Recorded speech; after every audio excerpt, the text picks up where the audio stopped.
ezali lokangota kashi ezali chezela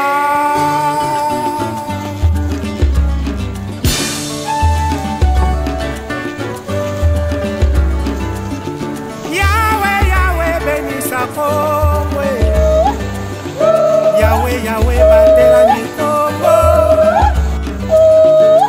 Yahweh benisa Kongo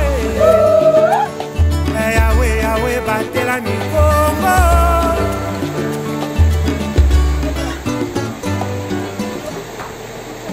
La République démocratique du Congo regorge des richesses en ressources naturelles, entre autres le fleuve Congo, qui est le 8e plus long fleuve du monde, mais le second après l'Amazone par son débit de 80 832 m3 par seconde au maximum. Une ressource très importante pour la vie de l'homme, des espèces animales et des végétaux. Raison pour laquelle la coalition des organisations de la société civile pour le suivi des réformes et de l'action publique CORAP a lancé une campagne dénommée La rivière ma vie. Certes, la rivière est ma vie, estime la CORAP, parce qu'elle contribue essentiellement à la survie sur base de ses fonctions, à savoir l'alimentation, les transports et autres. Cette campagne a permis de mettre à profit la situation du fleuve Congo à partir de Luozi, en passant par Inga, jusque dans les biefs maritimes Matadi Boma Mwanda. À la question de savoir que représente le fleuve Congo pour les riverains. À partir de moi, la pêche à la ligne. Fleuve est représenté vie. Je nourris mes enfants avec la pêche, la scolarité, surtout. Fleuve, on a représenté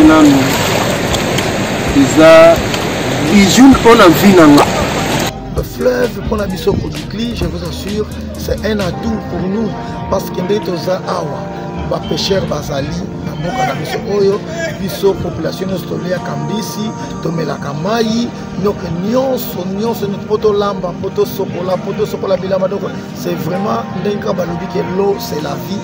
Donc ils ont représenté richesse moko oyo eza lié directement mingi na ndamu asinde na vanda mingi na ba mama tant que maman tant que mwasi vraiment na yebite fleuve mai soki eza te parce que mwana mobali akosala pe 3 jours asokoli te pas de problème mais ngai mwasi na koki kotikala kosala 3 jours sans que na so. Pour nous, le fleuve est d'abord un don de Dieu. Ensuite, le fleuve peut être considéré comme un lieu d'approvisionnement en ressources alimentaires. Et enfin, le fleuve est un moyen, une voie de déplacement. La majeure partie de la population en milieu rural ne vit que de l'agriculture et de la pêche. À l'instar des communautés riveraines du fleuve Congo dans les zones concernées par la campagne, la rivière ma vie. À l'heure actuelle, quelle est la situation de la pêche dans cette partie de la République démocratique du Congo? Bambis rapide. Bambis rapide, on est vraiment dans coin de biso. So tellement étude nango komona bambis wana emutu to ndele ba webi so vange. Webo luka bambis rapide. Rapide wana ekomo divine. C'est pour ça que se passe même environnement ya pêche, ya fleuve et comment m'appeler pour ni l'état n'est pas un environnement ya fleuve tala ba chasser et tondi na mai oyo et ba plastique et tondi okoke no benda filo okanisa kwa ya mbisi ezoya no komona parfois chasser mongo et tondi mai chasser na chasser se passe lokona la rivière na biso nyonso yaka na ebale mbisi ebale kota tino la rivière à tel point que même ba paysan akena ebilanga zundobo azumbisi ya kolia même basi ba koma iko pêcher pe nzungu ya mabundu ya kolia et koma ko salisa déjà famille ata asombite Thomson azumbisi ye moko parce que mai na biso eza riche ba mai nyonso ba source kota mobali nanga moko aza pêcheur lelo azotangisa bana na ye na pêche parce que ebale wana kuna nde bakendaka ntango bazozwa bambisi bambisi wana ntango ezoya tozoteka mbongo wana yango tozolia mbongo wana kuna mpe tozosalela bamakambo mosusu oyo mpe moto oyo mpe aza na makanisi akoki mpe kotonga akoki mpe kosomba parcelle akoki mpe kosala mwa makambo minene mpona kaka ebale. Bon, le fleuve comme histoire, je pourrais dire que depuis longtemps,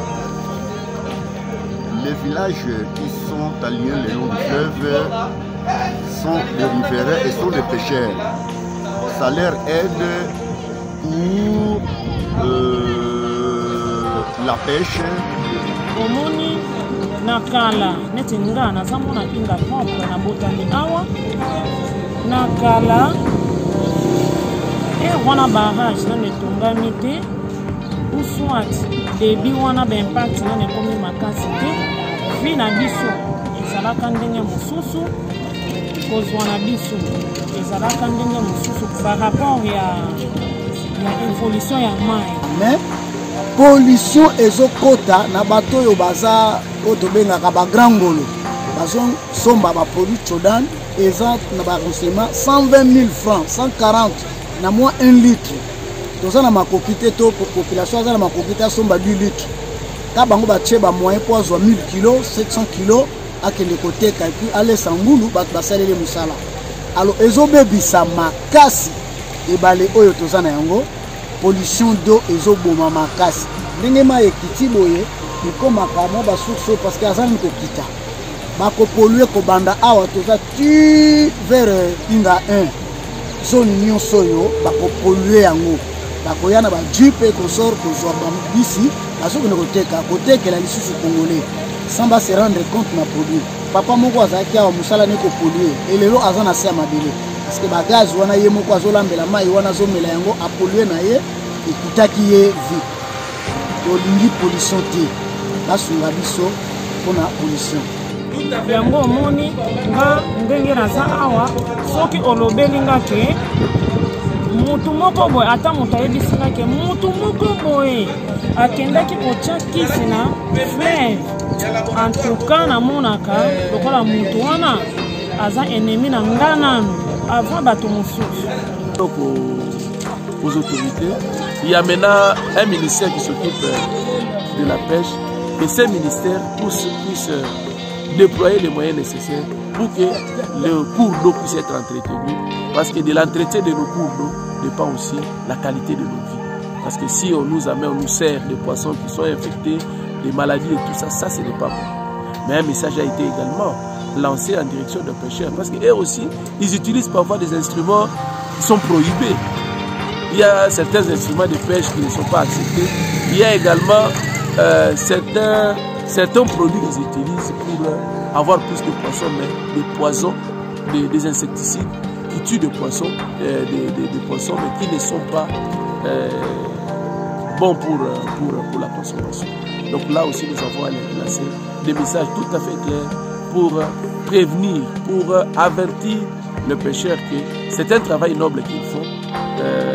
Si nous voulons vraiment manger du bon poisson, nous devons nous aussi, comme pêcheurs, participer à l'entretien de nos rivières, de nos cours d'eau, mais également utiliser des produits acceptés dans la pêche.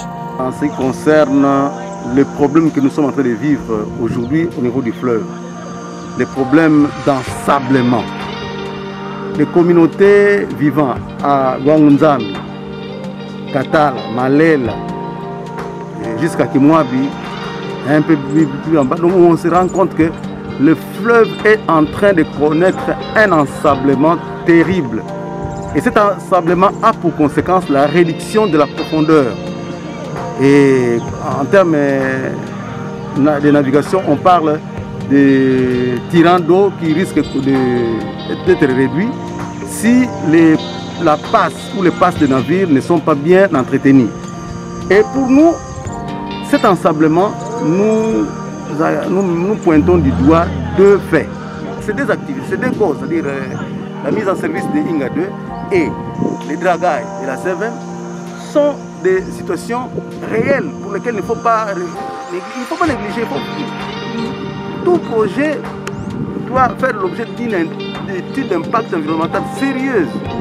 Sinon, alors on fait de n'importe quoi et puis finalement, ce qu'on croyait faire de bien retourne contre nous. Ici, les pêcheurs ont cité soit des sachets, soit des plastiques, ou même l'utilisation des matières toxiques. Alors que les autorités sont capables, je le dis et je le répète aujourd'hui, d'interdire par exemple la production des plastiques, d'interdire la production des sachets, de contraindre, d'arrêter ce système d'utiliser des matières toxiques, d'utiliser des outils de pêche qui ne sont pas adaptés, par exemple des moustiquaires et autres. C'est tout ça qui fait que le fleuve aujourd'hui est extrêmement pollué.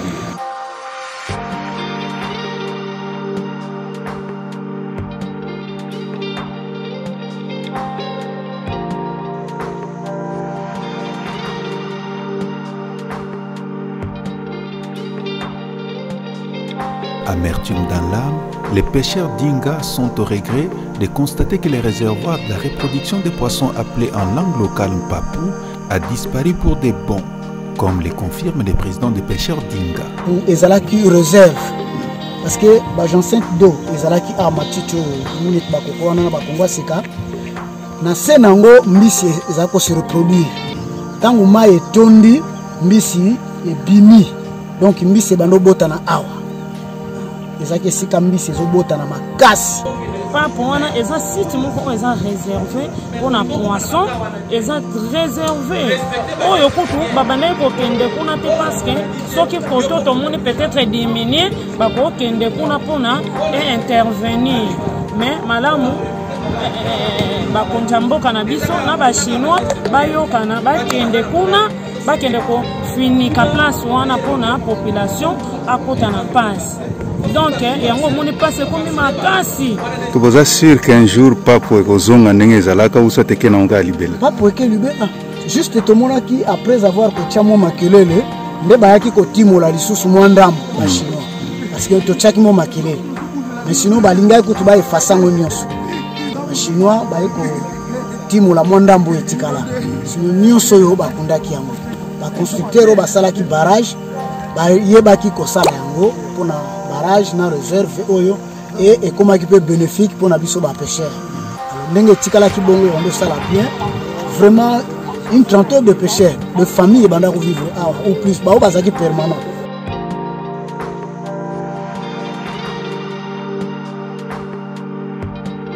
Inga est certes aujourd'hui un outil important qui contribue à l'accès à l'électricité en République démocratique du Congo, mais il nous arrive d'ignorer ses effets sur l'environnement et la vie des communautés. Qu'en pensent les communautés locales sur les effets d'Inga 1 et 2 et dans un proche avenir Inga 3 dans leur vie?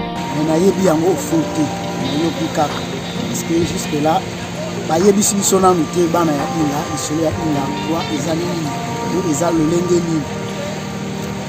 lokola na yebite contenu ya makambo yango ndenge eza bayebisi ngana note crainte na ngai ya liboso basite na biso nyonso ya pêche ekodisparaître. Lokola basite na biso tout ya pêche ekodisparaître, c'est comme si vie na biso ezokufa yango. Nazoyoka lisolo ya Inga 3, nazoyoka ngo Inga 3 selonga ekolia kopekisa mpona mpona nini? Mpona nini? Mpona pêche oyo esalemaka awa Inga 3 soki aye pêche oyo mwa esalema susu ezali ekosala susu pêche oyo. Crainte toza nango biso mpona Inga 3. Tout d'abord na Inga 1 et Inga 2 population a gagné eloko te. Population d'abord a gagné eloko. Quand je dis population, c'est-à-dire soki totali bambuka nyonso ezali awa les villages proches d'Inga. À Inga, c'est la production électrique. Bambuka oyo eza na bénéfice. Voire même les ayants droit baza na eloko te. Na Inga 1 et Inga 2 baza na eloko te. C'est ainsi. Comme na inga de toujours investir. Pour moi, inga 3 et tout peu importe. Parce que na yebi que na kozona nga eloko moko te. Na inga de na zwa ke eloko. Na inga 3 c'est na eloko. Ba ko kansela ngai point d'interrogation. Donc de naza awa soko otuninga makamba projet ya inga 3 na mona neti okotinga mbeli na motema. Parce que na nazala kutu na sengola ngote. Po inga 1 inga 2 et tongami na mabele na biso awa. Na mabele na biso to céder ba terre na biso pona ba projet wana ya inga 1 inga 2 poto ye kozala bien lobi bino boyaki awa bokutaki courant ezalaki pe délestage parce que mboka lokola neti inga tokokai kozala na délestage. Oui, ba crainte eza ebele pour la construction à inga 3.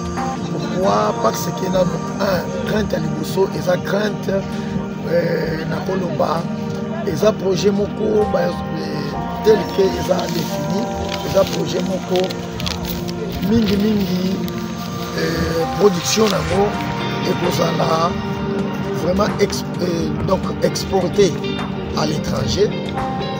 Voyez-vous que biso population communauté locale toza na inga 1 na inga 2 awa etongama depuis 1972 ba inauguré Inga 1, 82, 1982 ba inauguré Inga 2, mais jusque là je vous assure que tous a vraiment totalement insatisfait. Donc tous a délestage les Wakabiso de 6 heures, 4 pour 6 heures et puis rétablir à 21 heures. Avec Inga 2, tous se retrouver. Donc économiquement, ils ont la même sur le plan social, tous se retrouver. À quoi bon Inga 3, d'ailleurs 4 nango, ils ont prévu qu'il faut pas délocaliser pour la communauté locale. Jusque là, il faut pas délocaliser Bisso. À plan moko, il y a délocalisation, on va présenter Bissoté. À plan moko, il y a réinstallation, on va présenter Bissoté. Donc vraiment, il y a du flou autour et puis l'opacité même du projet. Bani matière de sous Inga 3. Si ko tozo ebate. Bana wana. Le seul bana tozo tangisa na moi muke wana o etikala wana. Donc ce sont des craintes justifiées, des craintes pour lesquelles on aurait suggéré que, par exemple, avec ce qu'on est en train d'envisager, avec la mise en œuvre du projet Inga 3, qu'on puisse réellement pousser l'étude de l'impact de ces projets, l'impact environnemental de ces projets, qu'on ne puisse pas faire un projet qui va aggraver la situation qui est déjà déplorable aujourd'hui. Quand vous faites placer un barrage au niveau du Potamon, par exemple, il faut savoir qu'il y a des impacts en amont du barrage et en aval. Et la question, c'est plus savoir étudier, savoir imaginer un scénario qui ne soit pas catastrophique. C'est-à-dire réfléchir profondément sur ce que le barrage peut faire en termes de dommages collatéraux et étudier comment atténuer ces impacts. Là, on fait usage utile. Mais si on fait seulement un barrage comme ça, sans trop tenir compte de ces paramètres, en amont et en aval, c'est très dangereux. Les conditions d'habitation ne sont pas aisées aux Kankines dans la cité d'Inga. Les communautés locales habitent dans des maisons construites en bois doublé d'une promiscuité qui laisse à désirer. Oyebi ke tozobangela maladie wana ya COVID-19 parce que soki lelo ekoteli biso na mboka oyo na ndenge toza boye tozovivre na mboka oyo tokangana mais tokokufa biso nyonso.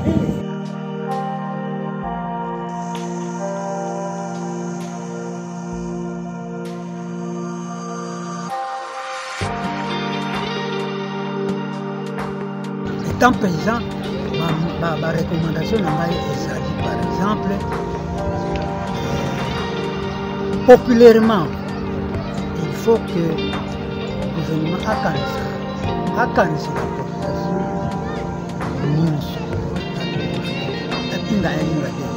il faut quand même bénéficier ça. De deux, les ayants droit, il faut quand même pas bénéficier pour la ceux qui vont bénéficier de c'est qu'il faut quand même bénéficier aussi de la recommandation majeure de Zopesa. Nous savons que la démocratie, c'est vraiment le pouvoir du peuple, pour le peuple et par le peuple. Mais Tolingi P, ezala loko la projet ya Inga 3. Ezala un projet du peuple, par le peuple et pour le peuple. Et non un projet où il y a vraiment Tiabiso très mal à l'aise. Donc, pour la biso même, droit, tout ça, na biso, il a un biso, bandako na biso, donc bien na biso. Donc, moyen de survie na biso, ce qui va être pour la biso, vraiment, un projet, on a ça la biso bien. Donc, recommandation pour nous, tout ça, la suggestion, soit toujours, il va président de la République, vraiment, atala, et kamana malamu, avant que RDC a s'engager dans aventure wana pona bakonzi bamekana nokotala avant bakena kondima baprojet na bango na bainga 3 bamekana nokozonga barésoudre nanu projet oyo ya inga 1 na inga 2. Nous voulons que tout le monde soit responsable parce que la rivière est ma vie. Et donc nous voulons à travers cet élément démontrer à tout le monde, sensibiliser et mener un plaidoyer pour qu'effectivement on considère que la rivière c'est notre vie.